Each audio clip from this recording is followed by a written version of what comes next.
Sous la présidence de son Excellence Monsieur le Président de la République, le Conseil des ministres a tenu sa session ordinaire ce jeudi 19 novembre 2020 de 10h à 12h par visioconférence avec l'ordre du jour suivant. Un message de son Excellence Monsieur le Président de la République, 2 comptes rendus de la session ordinaire du Conseil interministériel tenu le mardi 17 novembre 2020, 3 questions diverses. Au titre du premier point de l'ordre du jour,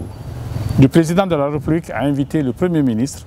à diligenter la réalisation d'audits de certains établissements publics en vue de s'assurer de la qualité de la gestion pratiquée dans ces entités. Le chef de l'État a instruit les ministres du pôle économique du gouvernement à prendre toutes les dispositions nécessaires à la levée de tous les obstacles en rapport avec les projets d'infrastructures routières Lola Danene et Bokeh Kebo, sur financement de la Banque africaine de développement BAD. Le Président de la République a chargé tous les ministres à procéder à la revue des portefeuilles sectoriels de projets pour identifier et lever les obstacles et freins à leur développement dans l'objectif d'amélioration de manière significative des capacités d'absorption de financement de la part de notre administration. Il a instruit la ministre en charge du plan d'organiser des séries de réunions avec tous les autres membres du gouvernement pour passer en revue tous les projets sur financement extérieur dans le but d'identifier les goulots d'étranglement et apporter les corrections nécessaires. Le Président de la République a invité tous les partis et mouvements de soutien alliés, affiliés à la majorité présidentielle, à surseoir aux manifestations publiques d'envergure de satisfaction afin de ne pas perturber la campagne massive de tests à la Covid-19 initiée par les autorités sanitaires au niveau des administrations publiques et privées et des lieux de regroupement importants. Le chef de l'État a instruit les ministres en charge des transports et de la sécurité, ainsi que l'Agence nationale de sécurité sanitaire ANSS, à renforcer les contrôles sanitaires au niveau des gares routières où un relâchement du respect des mesures barrières a été constaté.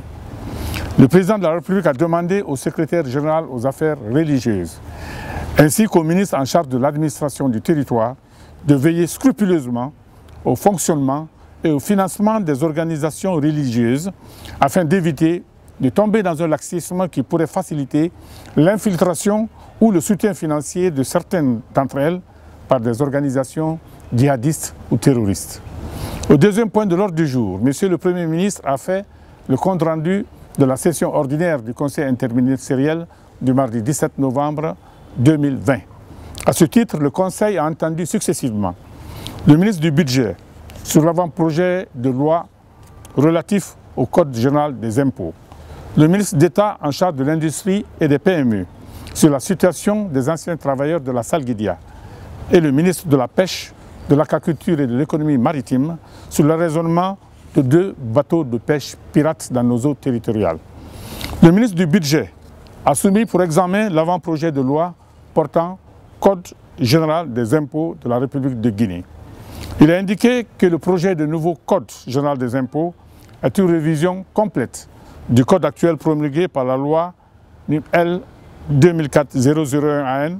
portant loi de finances initiale de l'année 2004. Son objectif est de définir un cadre juridique et fiscal plus clair et plus transparent, gage d'une bonne gouvernance et d'une amélioration du climat des investissements, tout en renforçant de manière significative les pouvoirs de contrôle de la Direction nationale des impôts. Le ministre a rappelé que la République de Guinée a connu 3 réformes fiscales majeures. Le Code des contributions diverses en 1966,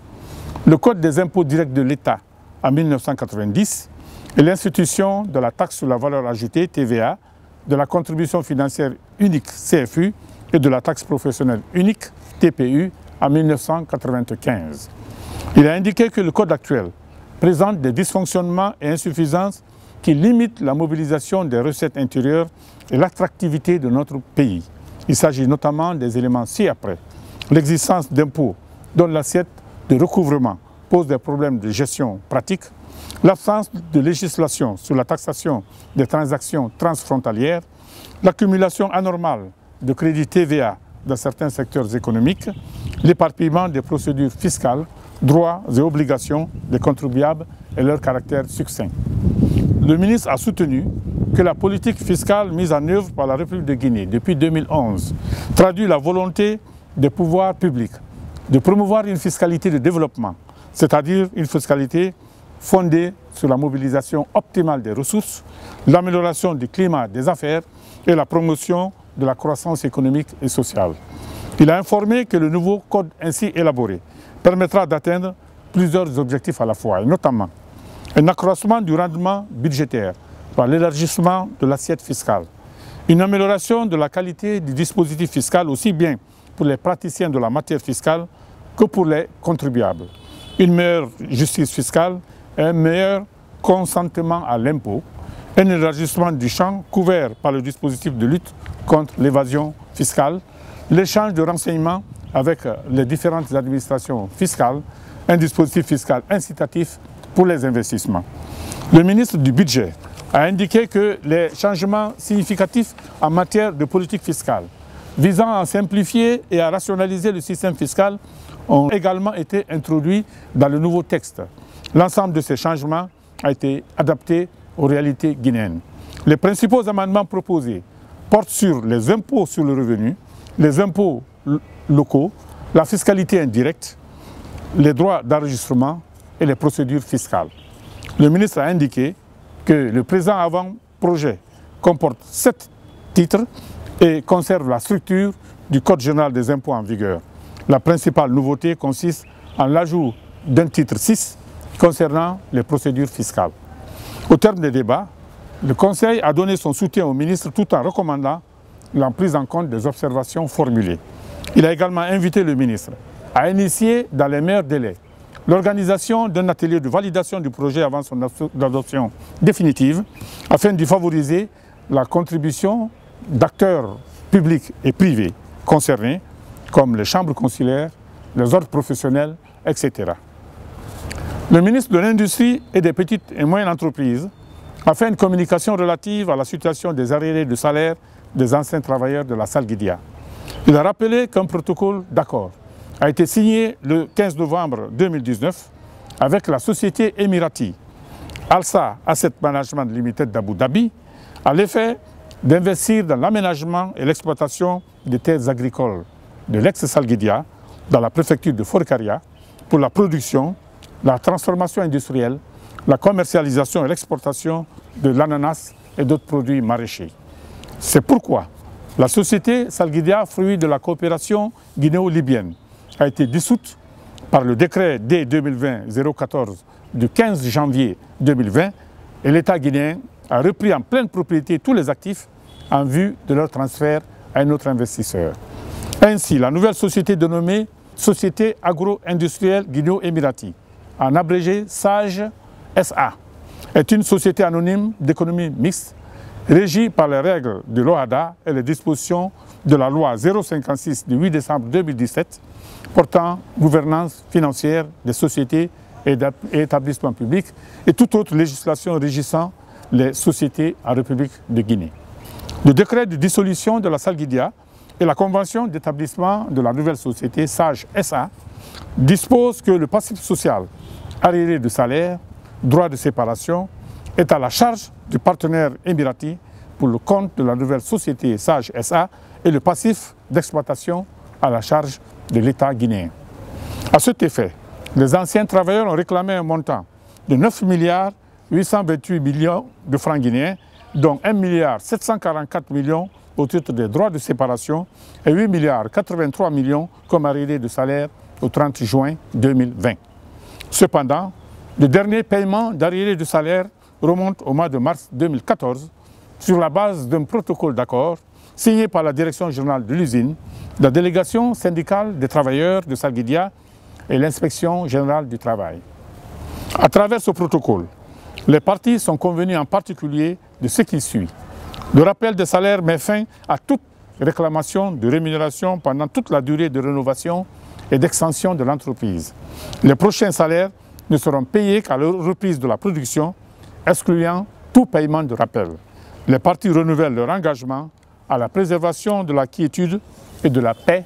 dans la cité. Le ministre a informé que le partenaire émirati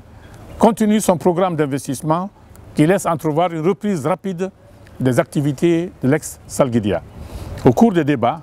les observations essentielles ont porté sur 1. La nécessité pour les ministères de l'Industrie et de la Justice de travailler de concert pour mettre en exergue et régler définitivement toutes les questions pendantes, et 2. Pour le ministre de l'Industrie de donner des dates butoirs aux différents tenants actuels des terres afin de garantir effectivement le transfert du patrimoine cédé aux nouveaux repreneurs. Au terme de l'exposé, le Conseil a donné son soutien au ministre et l'encourage à poursuivre le processus de relance de la Salguidia. Le ministre de la Pêche, de l'Aquaculture et de l'Économie maritime a fait une communication relative à l'arraisonnement de 2 navires pirates chinois en activité de pêche non autorisée dans l'espace maritime guinéen. Il a fait le point du rapport de la mission mixte de patrouille maritime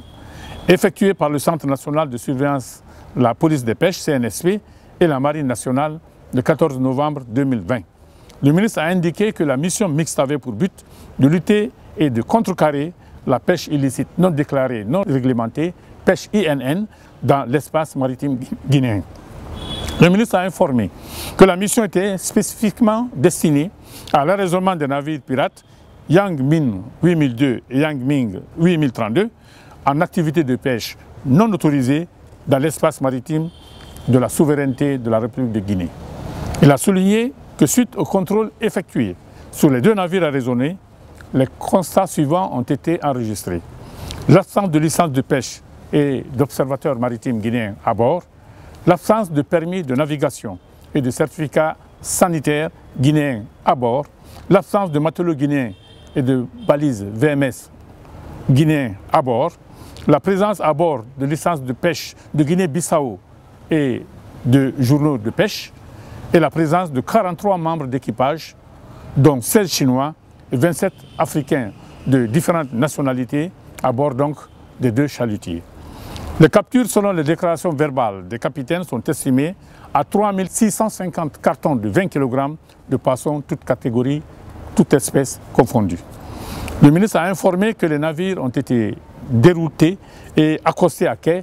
à la brigade des unités flottantes de l'état-major de l'armée de mer. Au terme de l'exposé, le Conseil a apprécié cette opération et encouragé à redoubler de vigilance pour protéger nos eaux territoriales contre la pêche illicite. Au titre des questions diverses, le Conseil a déploré les accusations de violation des droits de l'homme proférées par l'ONG Amnesty International à l'encontre de l'État guinéen. Il a déploré le fait que de telles affirmations ne sont que la résultante d'investigations partiales menées exclusivement à charge et résultant d'une vision figée et une approche unidimensionnelle de la protection des droits de l'homme et des peuples. Le Conseil a souligné que certaines ONG, dont Amnesty International et Human Rights Watch, aux pratiques tendancieuses en dénonçant systématiquement les seuls gouvernements, confortent des opposants dans la conviction qu'ils sont affranchis de toute responsabilité dans la promotion des droits de l'homme. Le Conseil a soutenu que la situation actuelle de notre pays illustre opportunément ce déséquilibre dans le traitement de l'information. D'un côté, une organisation de la société civile associée à des acteurs politiques qui déclarent et assument publiquement s'affranchir des lois et institutions de la République et qui se livrent à des actes de violence assumés. De l'autre, un gouvernement qui a la responsabilité de préserver l'ordre public et qui s'astreint à le faire dans le respect des lois, mais qui est seul, paradoxalement, interpellé par ces ONG. Le Conseil a invité les ministres en charge de la citoyenneté, de la justice et de la sécurité à organiser dans les meilleurs délais une rencontre avec la presse publique et privée afin d'édifier l'opinion nationale et internationale sur l'absence de fondement des accusations de certaines ONG qui, sans jamais se rendre dans les pays concernés, se contentant de témoignages souvent subjectifs, émettent des jugements erronés sur la situation des droits de l'homme dans nos pays. Avant de lever la séance, Monsieur le Président de la République a donné au Conseil de larges informations sur la situation nationale, africaine et internationale. Le Conseil des ministres.